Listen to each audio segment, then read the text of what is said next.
Bismillahirrahmanirrahim. Assalamualaikum warahmatullahi wabarakatuh. Perkenalkan, nama saya Aulia Wasilah Fatona Salim, Prodi Bimbingan dan Konseling Kelas B, Fakultas Ilmu Pendidikan Angkatan 2020. Halo semuanya, bagaimana kabarnya? Sudah lama nih, saya sudah tidak pernah membuat video lagi. Tapi untuk kesempatan kali ini saya akan membahas terkait struktur organisasi dan juga mekanisme kerja dari bimbingan dan konseling. Nah, seperti apa sih itu struktur organisasi, bimbingan dan konseling di sekolah? Nah, langsung saja kita bahas di pembahasan berikutnya. Baik, jika kalian lihat di sini, saya sudah membuat nih bagan struktur organisasi, bimbingan dan konseling di sekolah. Kita bisa lihat di sini ada komite sekolah, kepala sekolah atau wakil kepala sekolah, ahli lain, tata usaha, wali kelas, koordinator BK ataupun guru BK, guru mata pelajaran dan siswa. Bagaimana sih sebenarnya keterkaitan dari semua bagan-bagan struktur organisasi ini? Nah, pertama, mari kita bahas satu-satu, oke? Yang pertama adalah kepala sekolah atau wakil kepala sekolah. Seperti namanya, kepala berarti bagian inilah yang menjadi pemimpin dalam suatu pengelolaan program.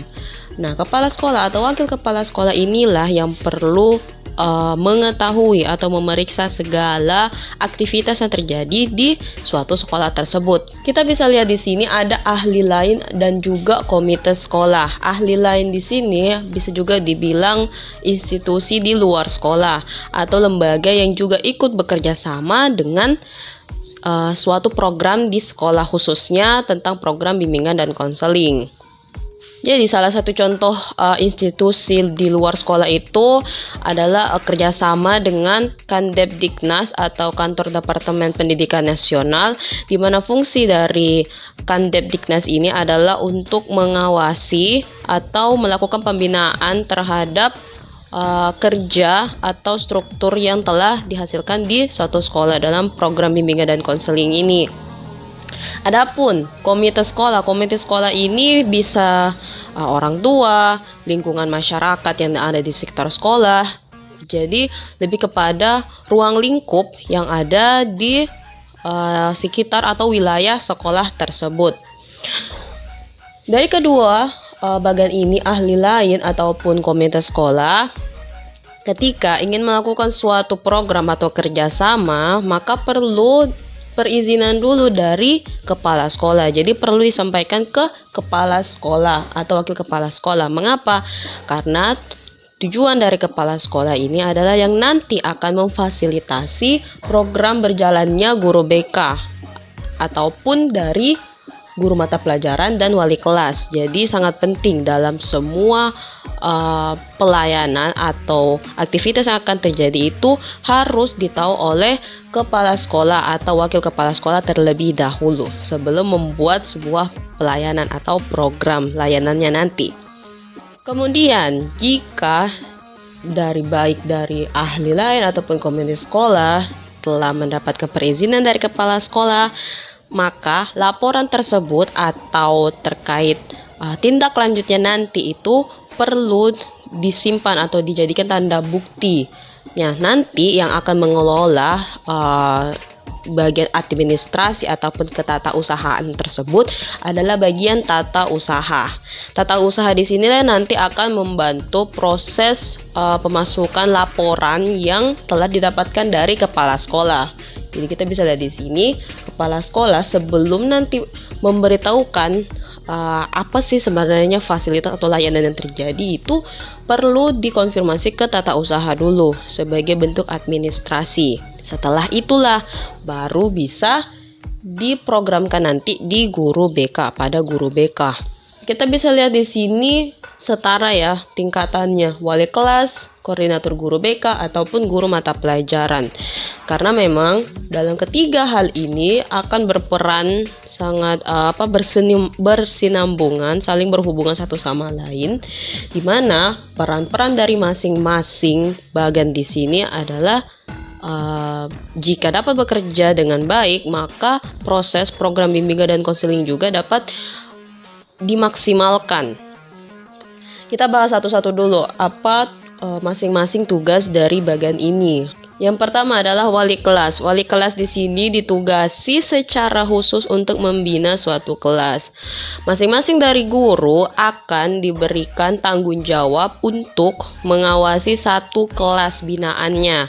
Di mana dalam kelasnya nanti itu, wali kelas tersebut perlu mengurusi semisalnya nilai rapor, absensi siswa, kenaikan kelas, dan lain sebagainya. Lalu, untuk guru mata pelajaran sendiri adalah lebih kepada pelatihannya atau praktik dalam proses layanan. Guru mata pelajaran kan bisa dibilang beragam. Ada banyak mata pelajaran matematika, seni budaya, IPA, dan lain sebagainya. Jadi, guru mata pelajaran yang akan memberikan pelayanan kepada siswa nanti, memfasilitasi atau memberikan pengembangan kepada para siswa. Dari kedua hal ini, wali kelas maupun guru mata pelajaran, maka perlunya program yang akan nanti dirancang oleh guru BK itu sendiri. Jadi, guru BK di sini yang nanti akan memberikan pelayanan kepada siswa yang disesuaikan dengan kebutuhannya. Maka perlunya guru BK di sini melihat dulu atau mencari tahu asesmen kebutuhan dari siswa tersebut. Bagaimana cara mengetahuinya? Ya, itu tadi dilihat dari bagaimana laporan dari wali kelas maupun juga laporan dari guru mata pelajaran. Jika sudah mendapatkan informasi yang dibutuhkan oleh guru BK, barulah bisa dibuatkan perencanaan dan nanti akan bagaimana pelaksanaannya, lalu evaluasi dan tindak lanjut dalam program itu kepada siswa. Oleh sebab itu, dari ketiga ini alhasil nanti semua laporan ataupun kerjasama yang telah terjalin akan diberikan atau dilihat bagaimana perkembangannya atau prosesnya di siswa nanti. Peran siswa apa? Peran siswa adalah yang akan menerima pelayanan tersebut. Sebagai tambahan nih, sebenarnya apa sih hubungannya antara kepala sekolah, ahli tangan, dan juga guru BK? Nah, secara singkatnya, ahli tangan yang nanti akan memberikan pengawasan atau pembinaan yang nanti akan berhubungan dengan pendidikan di sekolah atau pendidikan di Indonesia, di mana dalam proses pendidikan tersebut nanti perlu dikonfirmasi ke kepala sekolah dulu. Setelah kepala sekolah mengetahui hal tersebut, barulah nanti akan difasilitasi guru BK untuk melakukan pelayanan yang nanti guru BK programkan atau guru BK buat. Yang pastinya pembuatan program tersebut juga tidak akan bisa berjalan dengan baik apabila belum kerjasama dengan guru mata pelajaran ataupun wali kelas, karena kedua hal ini yang nanti setiap hari akan berkontak langsung dengan siswa. Bisa disimpulkan bahwa keterkaitan kepala sekolah, institusi di luar atau ahli lain, dan juga guru BK adalah tentang administratif. Kemudian hubungan antara wali kelas, guru BK, dan juga guru mata pelajaran adalah kerjasama yang nanti telah dinaungi atau telah mendapatkan perizinan dari kepala sekolah. Kemudian untuk hubungan antara wali kelas, guru BK, dan juga guru mata pelajaran kepada siswa adalah terkait hubungan layanannya. Maka nanti dari ketiga bagian ini, pemberian layanan nanti akan dirasakan oleh siswa. Nah, itu tadi terkait struktur organisasi bimbingan dan konseling di sekolah. Sekarang kita akan lanjut kepada mekanisme kerja bimbingan dan konseling. Seperti apa itu? Mari kita lihat di cuplikan berikutnya. Oke, bagian berikutnya adalah tentang mekanisme kerja bimbingan dan konseling. Seperti yang dilihat di sini, saya sudah membuatnya ada 4 bagian nih. Ada guru mata pelajaran, wali kelas, guru BK atau konselor, dan kepala sekolah. Mekanisme kerjanya seperti ini. Yang pertama adalah terkait guru mata pelajaran. Bisa dilihat di sini tugas-tugas dari guru mata pelajaran, membuat daftar nilai siswa, catatan observasi siswa, dan juga catatan kejadian atau anekdot. Adapun terkait catatan kejadian atau anekdot di sini adalah seperti setiap guru mata pelajaran melakukan proses pembelajaran di kelas, maka ketika melihat siswa melakukan suatu aktivitas yang berkesan, itu bisa dicatat. Itulah yang disebut catatan anekdot. Jadi catatan anekdot itu seperti mirip dengan membuat diari. Mengapa perlu dilakukan hal ini? Karena dengan begitu catatan yang telah didapatkan bisa menjadi referensi untuk layanan ke depannya kepada guru BK. Ini juga bisa menjadi pengingat bahwa misalnya pada hari sekian saya pernah melihat siswa ini melakukan hal ini. Apakah memang perlu ditindaklanjuti atau apakah perlu dibuatkan program baru sehingga kedepannya nanti siswa bisa lebih mengembangkan potensinya. Dari daftar nilai siswa ini nanti akan diberikan kepada wali kelas atau nanti wali kelas yang akan menyusunnya. Karena wali kelas di sini kan lebih berfokus kepada dikhususkan pada suatu kelas. Sementara jika guru mata pelajaran difokuskan untuk memberikan pelayanan atau memberikan pelajaran.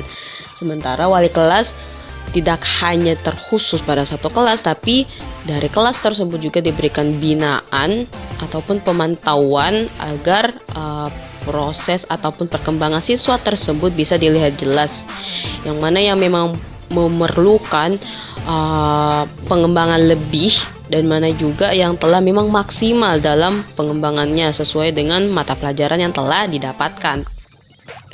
Nah, terkait wali kelas di sini banyak sekali ya tugas-tugasnya.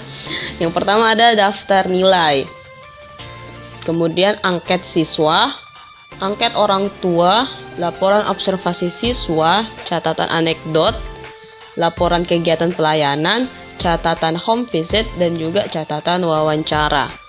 Sedikit nih informasi terkait catatan home visit. Semisalnya nih siswa ada yang sedikit bermasalah. Nah, semisalnya sudah ditanyakan langsung oleh wali kelas, namun sepertinya tetap belum ada perubahan dari siswa tersebut, maka bisa dilakukan home visit atau berkunjung langsung kepada mungkin rumah orang tua. Bisa dilihat di sini pada jalur panahnya, daftar nilai nanti akan diberikan kepada guru BK konselor sebagai kartu akademis.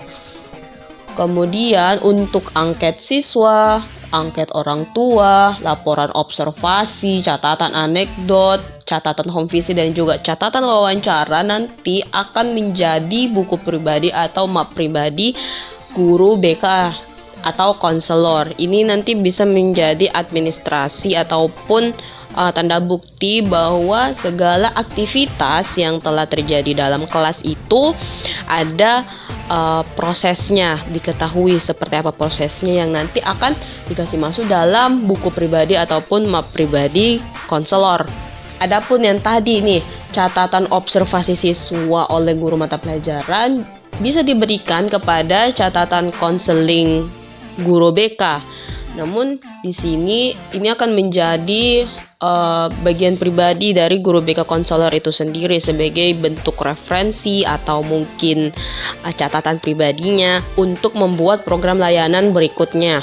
Baiklah, kita lanjut kepada mekanisme kerjanya guru BK atau konselor. Setelah nanti didapatkan informasi-informasi dari guru mata pelajaran ataupun wali kelas, baik itu dalam bentuk laporan, catatan anekdot, ataupun daftar nilai siswa dan lain sebagainya, pada guru BK konselor ini nanti akan ada kartu akademis yang juga akan dimasukkan ke dalam buku pribadi atau map pribadi. Ada juga catatan konseling yang tadi saya sudah sebutkan untuk catatan pribadi guru konselor tersebut, membuat buku pribadi atau map pribadi. Kemudian ada juga data psikotes, laporan bulanan BK, catatan konferensi kasus, dan juga notula rapat. Semua hal ini perlu guru BK buat sebagai bentuk laporan yang nanti akan serahkan kepada kepala sekolah untuk diketahui. Adapun terkait laporan bulanan BK dan juga notula rapat itu perlu diperiksa oleh kepala sekolah untuk memastikan bahwa program layanan yang telah diberikan oleh guru BK itu memang sesuai dengan tujuan dan juga hal-hal yang ingin dicapai dari guru BK itu sendiri. Tugas kepala sekolah di sini adalah selain untuk mengetahui apakah memang proses layanan telah berjalan secara maksimal, juga akan memeriksa dari hasil laporan bulanan BK itu. Jika telah selesai dalam semua programnya, perlu dibuatkan laporan yang nantinya akan diketahui atau diperiksa ke kepala sekolah. Begitu pula dengan terkait notula rapat. Nah, seperti itulah mekanisme kerja bimbingan dan konseling. Memang terlihat agak rumit ya, akan tetapi jika mekanisme kerja ini bisa berjalan dengan maksimal tanpa ada kendala ataupun hambatan, maka saya yakin dan percaya program bimbingan dan konseling yang terjalin di sekolah ataupun yang dibuat di sekolah juga akan memaksimalkan potensi dari setiap siswa. Nah, itu saja yang bisa saya sampaikan terkait materi hari ini, teman-teman. Saya harap kalian bisa mendapatkan informasi baru ya ini terkait bimbingan dan konseling, khususnya tentang mekanisme kerja maupun struktur organisasi bimbingan dan konseling di sekolah. Cukup sekian dan mohon maaf bila ada salah kata dari saya. Wassalamualaikum warahmatullahi wabarakatuh dan sampai jumpa.